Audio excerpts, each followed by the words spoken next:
तो आज के लेक्चर के अंदर अपन बात करने वाले हीटिंग इफेक्ट ऑफ करंट के बारे में।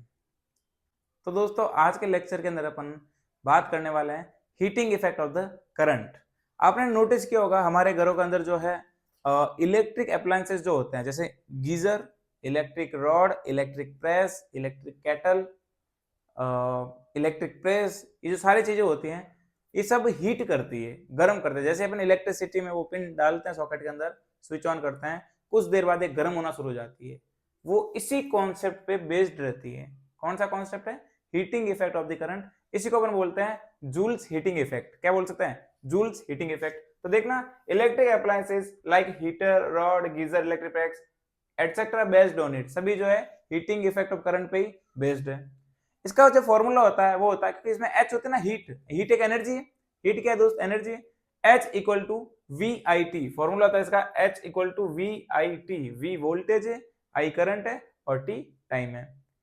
वोल्टेज अगर जितना बड़ा होगा उसका हीट का प्रोड्यूस होने का चांसेस बढ़ेगा, करंट जितनी ज्यादा होगी हीट बढ़ेगी, और जितनी देर तक गर्म करोगे, जितनी देर तक आप स्विच ऑन रखोगे वो ज्यादा गर्म होगी।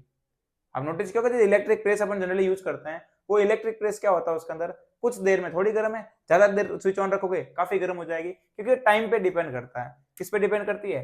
टाइम पे, करंट पे डिपेंड करती है, वोल्टेज पे भी डिपेंड करती है। H equals to we I T. इसी टाइप से मैं देखूं, क्योंकि V इक्वल टू क्या होता है? R I according to Ohm's law. मैंने इस V की जगह लिख दिया आर आई। तो देखो ये रहा R और ये रहा I, और एक I ऑलरेडी था, तो क्या बन गया? H equal to I square R T. बहुत फेमस फॉर्मूला ही है। H equal to I square R T, बहुत फेमस फॉर्मूला है, याद रखना सभी को। यूनिट ऑफ हीट की बात करता हूं तो हीट एक एनर्जी है, एनर्जी इसलिए क्या हो जाएगी? जूल हो जाएगी इसकी यूनिट। आगे देखिए, आगे बात करते हैं फिर अपन। नेक्स्ट बात करते हैं इलेक्ट्रिक पावर की। जनरली पावर का नाम सुना होगा आपने फिजिक्स के अंदर। पावर जो होती है एनर्जी अपॉन टाइम होता है। पावर का मतलब होता है एनर्जी अपॉन टाइम। तो यहाँ पर एनर्जी क्या हमारी? हीट है, तो हीट अपॉन टाइम, तो P equals to H by T. Formula क्या आएगा? P equal to H by T, क्योंकि देखो power equal to energy upon time होता है, यहाँ पर एनर्जी क्या हो जाएगा हमारी? हीट। तो P equal to H by T, क्योंकि इलेक्ट्रिक पावर की बात कर रहा हूँ दोस्त। किसकी बात कर रहा हूँ? इलेक्ट्रिक पावर की। तो P equal to H by T, ये हमारी बात हो गई। अब देखो जैसे मैं एच बाई टी में ना था, एच को लिख दू वी आई टी, ये रहा अपने H equal to we I T. देखो ये रहा ना P equal to H by T, तो मैं क्या करूंगा?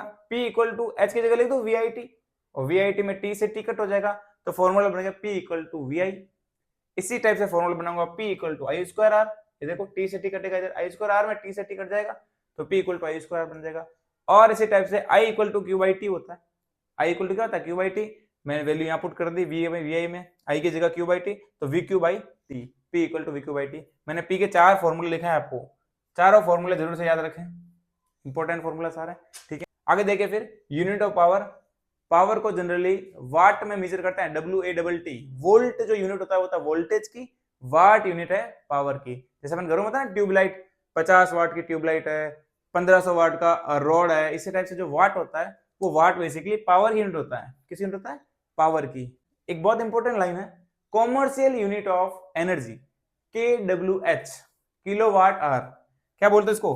किलो वाट आर, KWH, या फिर इसको बोलते हैं यूनिट। बेसिकली अपने जो घरों में इलेक्ट्रिक का बिल आता है, अपने घरों में जो बिल आता है इलेक्ट्रिसिटी का, उस बिल में यूनिट लिखी होती है। यूनिट का मतलब ही होता है KWH। मीटर होता है, मीटर घरों के बाहर जो मीटर लगा रहता है उस मीटर में भी KWH लिखा रहता है। इसका मतलब होता है किलोवाट आर। किलोवाट घंटा, किलोवाट आर होता है, या फिर इसको बोल सकता हूं मैं यूनिट। क्या बोलूंगा दोस्त? यूनिट। तो एक यूनिट, एक KWH बराबर एक यूनिट, ठीक है। क्या यहाँ तक आने क्लियर है? तो हमारा बिल जो आता है किस में आता है? यूनिट के फॉर्मेट में आता है, ठीक है। अब देखिए आगे और बातें करते हैं। फिर मैं कुछ और एनसीईआरटी के की पॉइंट्स हैं। अब मैं एनसीईआरटी के की पॉइंट्स के बारे में बात करता हूं। ये सारा जो की पॉइंट्स है बहुत इंपॉर्टेंट पॉइंट है, और एनसीईआरटी ने सारे पॉइंट्स को लिखा है, क्वेश्चंस बनते हैं इन पॉइंट पे। जूल्स हीटिंग लॉ उस पे बेस्ड है। Bulb is based on Joule's heating law, क्योंकि सिंपल सी बात है, जैसे ही आप बल्ब में लगाते हो, बल्ब को स्विच ऑन करते हो, तो उसमें एक फिलामेंट बना होता है। वो फिलामेंट होता है टंगस्टन मेटल का। मैंने लिख रखा है यहाँ पर, filament of bulb is made up of tungsten metal which has highest melting point like 3380 degree Celsius. 3380 degree Celsius का उसके अंदर हाईएस्ट मेल्टिंग पॉइंट होता है सब मेटल्स में। कितना होता है? 3380 डिग्री सेल्सियस टंगस्टन मेटल का फिलामेंट बना होता है, याद रखना। ऑब्जेक्टिव में पूछने के अपार चांसेस है। तो देखिए भाई, filament of bulb is made up of tungsten metal, इसको W से डिनोट करते हैं। किससे डिनोट करते हैं इसको? टंगस्टन मेटल को W से डिनोट करते हैं। अब देखना वो जो बल्ब होता है, जैसे अपन स्विच में उसको बल्ब को डाल होल्डर के अंदर डाल के बल्ब को ऑन करते हैं, जैसे ही ऑन करते हैं वो हीट मारना शुरू करता है, उसके अंदर हीट प्रोड्यूस होती है, क्योंकि वो heating effect of the current पे बेस्ड होता है। जूल्स हीटिंग इफेक्ट बोल दो या फिर heating effect of the current, उस पर बेस्ड होता है। इसलिए क्या करता है, वो हीट करता है और उसी हीट से हमें लाइट प्रोड्यूस होती है। क्या प्रोड्यूस होती है दोस्त? लाइट प्रोड्यूस होती है। तो देख लो, अब देखना उसके अंदर नाइट्रोजन और आर्गन गैस भरी होती है। आर्गन नाम याद रखना, सवाल पूछने के चांसेस भयंकर है इसके अंदर, तो जरूर से याद रखना बल्ब के अंदर नाइट्रोजन और आर्गन गैसेस फिल्ड रहती है। उसके बाद देखना मैं बात करता हूं इलेक्ट्रिसिटी का बिल। आपको बेसिकली न्यूमेरिकल के फॉर्मेट में मिलेगा कि आपको इलेक्ट्रिसिटी का बिल बताना है कि कितने रुपए का बिल आएगा, या फिर आपको ऐसा पूछेगा कि यूनिट कितनी आई उस बिल के अंदर। यहाँ पर क्वेश्चन सॉल्व करते हैं, अपने को बहुत आइडिया लग जाएगा। जैसे देखना, अ ट्यूबलाइट ऑफ 40 वॉट, 40 वाट की ट्यूबलाइट दे रखी है, will use 4 hours in a day, उसको 4 घंटे एक दिन में यूज करते हैं। कोई 40 वाट की ट्यूबलाइट है, उसको 4 घंटे एक दिन में यूज करते हैं, तो फिर क्या होगा? In a day.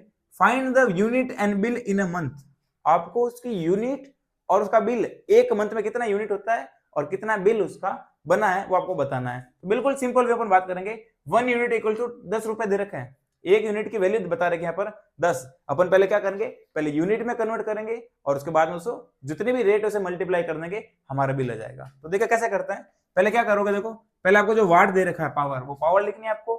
उसके बाद में आपको यूजेस इन अ डे, कितने आवर्स का यूज होता है दिन में, 10 घंटे, 12 घंटे, 15 घंटे, 20 घंटे, जितना भी यूज होता है वो यूज यहाँ लिखेंगे। उसके बाद 30 डे, 30 डे क्यों बोला कि एक महीने की बात करिए, अगर मुझे 2 महीने की बात करता मैं 60 दिन लिखता, 60 डे, अगर 3 महीने की 90 डे, ऐसा कर देता मैं। और लास्ट में क्या करना, तो उसको रेट से मल्टीप्लाई करेंगे तो हमारा बिल आ जाएगा। 1 घंटे में कितना यूज हो रहा है, 4 घंटे यूज हो रहा है। और मंथली निकालने के लिए मैंने 30 दिन से मल्टीप्लाई कर दिया इसको।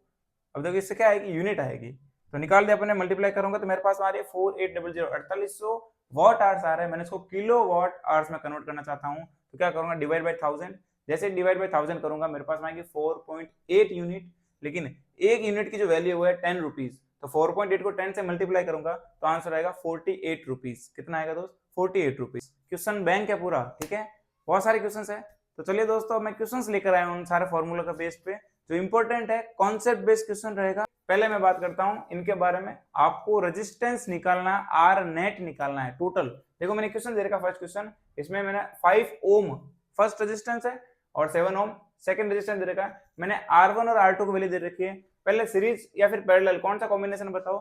ये होता है सीरीज कॉम्बिनेशन। अगर सीरीज में अरेंज्ड है ना, इसको बोलते हैं सीरीज कॉम्बिनेशन। क्या बोलते हैं दोस्त? Series combination. और आर नेट निकालने के लिए, फिर आर ए और बी के बीच का निकालने के लिए रेजिस्टेंस टोटल, ए और बी के बीच में टोटल कितना रेजिस्टेंस है वो आपको फाइंड करना है। कैसे फाइंड करोगे?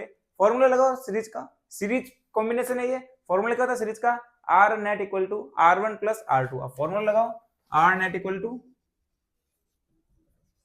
R1 plus R2। अगर यहाँ पर 2 ही है, अगर यहाँ पर 3 रेजिस्टेंस होते हैं तो मैं R3 भी कर देता, अभी मैं 2 ही करूंगा, यहाँ पर 2 ही लिख रखा है। तो R बताओ भाई, आर ए बी लिखो या फिर आर नेट लिखो, कितना आ जाएगा? 5 प्लस 7 इक्वल टू 12 ओम। कितना आंसर आएगा हमारा? 12 ओम। फर्स्ट का आंसर है 12 ओम। बिल्कुल सिंपली वे में देखो, आपने आर नेट का फॉर्मूला लिखा, series combination R1 plus R2, 5 plus 7 equal to 12 volt. Next question देखिए, आपको बताना है इसमें भी, सभी क्वेश्चंस में, सभी में आर ए भी बताना है आपको। बताओ पहले कैसे करोगे, तो देखना मैं बताता हूं कैसे करोगे इसको। आर नेट निकालना आपको। आर नेट निकालने के लिए कैसे करोगे इसको? सबसे पहले आपको आर नेट निकालना है इस क्वेश्चन के अंदर। तो देखिए आर नेट निकालने के लिए, ये दोनों जो है सीरीज कॉम्बिनेशन में, ये 5 और 5 ये आपस में बिल्कुल सेम है। इसी टाइप से ये दोनों सीरीज कॉम्बिनेशन में है और उनके रेस्पेक्ट में ये पैरेलल कॉम्बिनेशन में। वापस देखना, ऊपर वाले दोनों सीरीज कॉम्बिनेशन में और जो नीचे वाला है वो इन दोनों के रेस्पेक्ट में पैरेलल कॉम्बिनेशन में। तो मैं पहले क्या करूंगा, इन दोनों को जोड़ दूंगा, तो ये एक हो जाएगा ऊपर वाला और एक नीचे वाला। फिर मैं एक फॉर्मूला लगा दूं पैरेलल के लिए। तो देखो कैसे करता हूं, पहले मैं क्या करूंगा, R net equal to R1 plus R2, तो क्या वैल्यू आएगी बताओ? 10 वैल्यू आएगी। 5 प्लस 5 इक्वल टू 10 ओम। कितना आएगा दोस्त?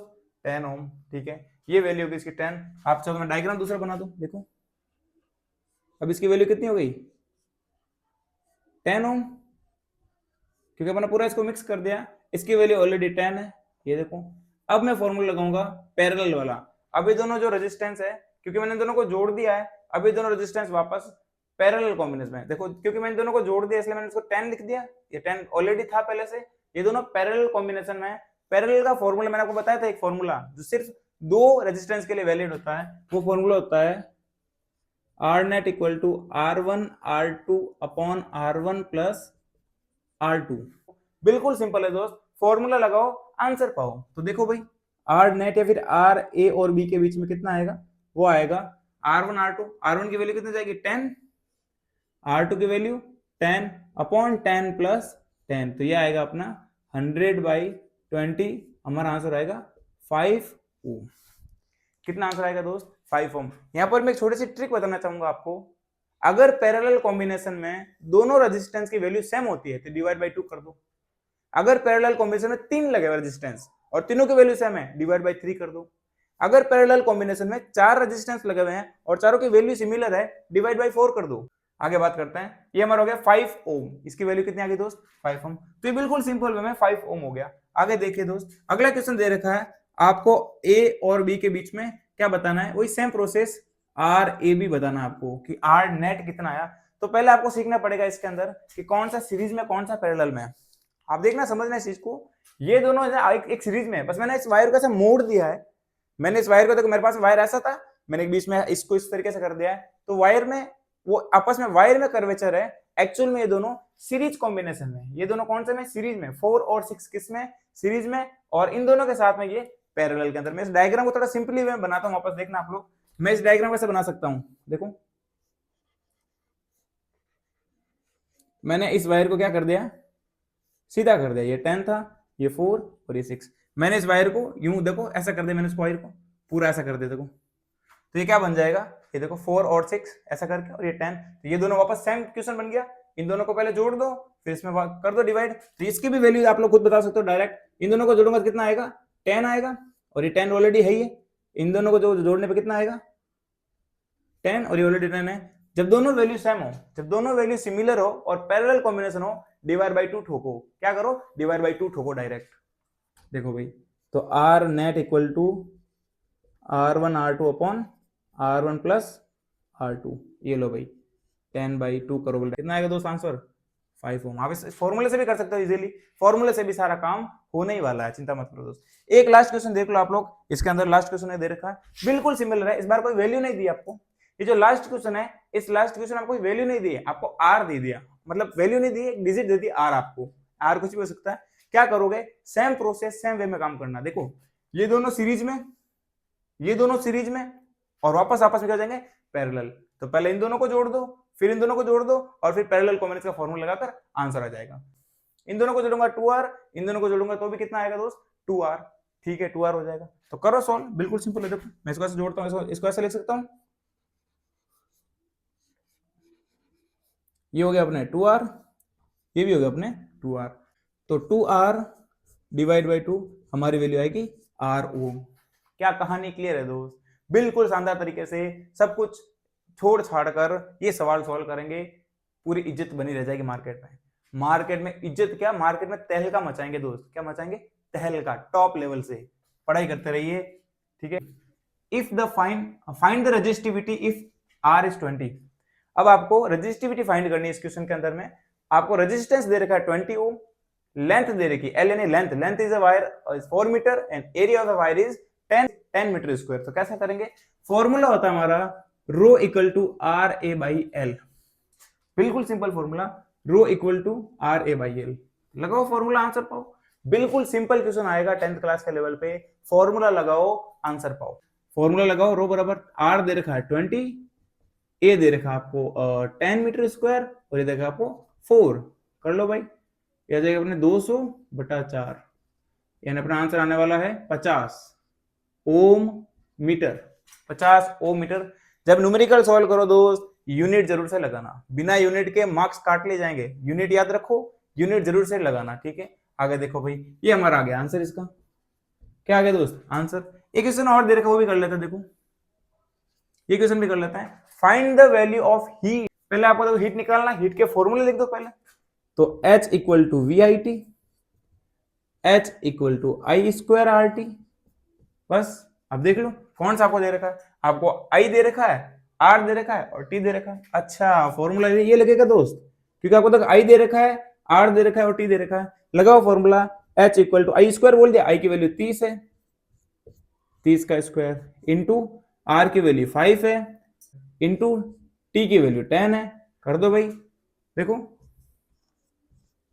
ये 900 और ये 50, तो हमारा आंसर आएगा 945। तो हमारा आंसर आएगा 45000 हीट है इसलिए जूल, 45,000 जूल हमारा आंसर आएगा। अगर मैं इसको किलो जूल में बदलूं तो डिवाइड बाई 1000 कर दोगे तो 45 किलो जूल आंसर आएगा इसका। कितना आएगा?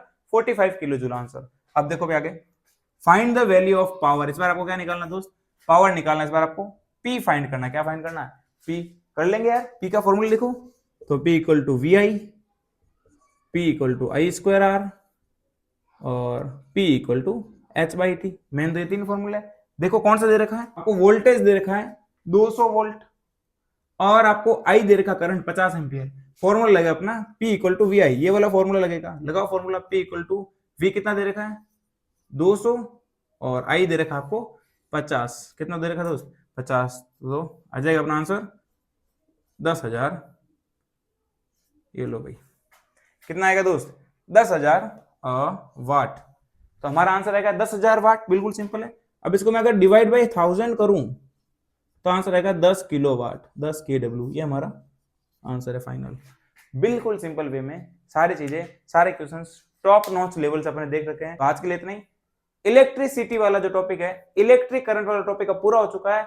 नेक्स्ट कमेंट में जरूर बताना आपको कौन सा टॉपिक चाहिए। ठीक है दोस्त, तब तक के लिए जय हिंद, जय भारत।